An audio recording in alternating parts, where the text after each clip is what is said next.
Presumptive President-elect Joe Biden says that he spoke to Pope Francis today about their, quote, shared belief in the dignity and equality of all humankind. The statement comes despite Joe Biden's support for abortion. As far as President Trump, he is not conceding the race. He calls the election rigged and believes that he can still win Arizona. White House correspondent Owen Jensen is following it all for us tonight. Owen.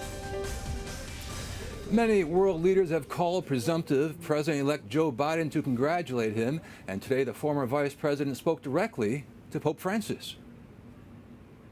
The presumptive president-elect released a statement sharing details about his conversation with Pope Francis. The former vice president, a Catholic, told the Holy Father he wants to work together on issues such as caring for the marginalized and the poor, addressing the crisis of climate change, and welcoming and integrating immigrants and refugees. But Joe Biden, on his campaign website, lays out his agenda to support Roe v. Wade, restore federal funding for Planned Parenthood, the largest abortion provider in the U.S., and restore the Affordable Care Act's contraception mandate, among others, listed under, quote, reproductive health. Meanwhile, today, President Donald Trump had lunch with Vice President Mike Pence as the president does some math on Twitter, writing from 200,000 votes to less than 10,000 votes. If we can audit the total votes cast, we will easily win Arizona also.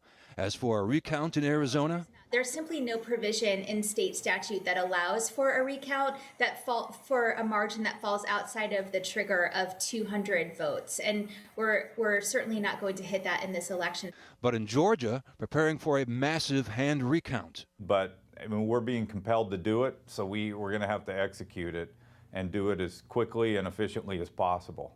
Ohio Republican Governor Mike DeWine says, we need to consider the former vice president as the president-elect.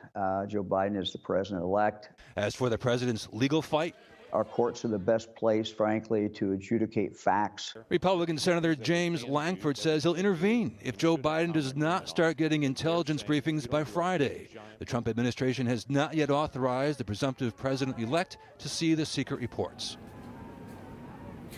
Also tonight, 709,000 people sought jobless benefits last week. A high number, obviously, but the best figure since going back to March. Good for the job market. Tracy? Oh, and I understand Joe Biden has chosen chief of staff. Tell me about that. That's right, Tracy. His longtime advisor, Ron Klain, who served as chief of staff for Joe Biden under former President Barack Obama during his first term. Tracy? Okay, thank you so much. And White House correspondent Owen Jensen reporting for us tonight.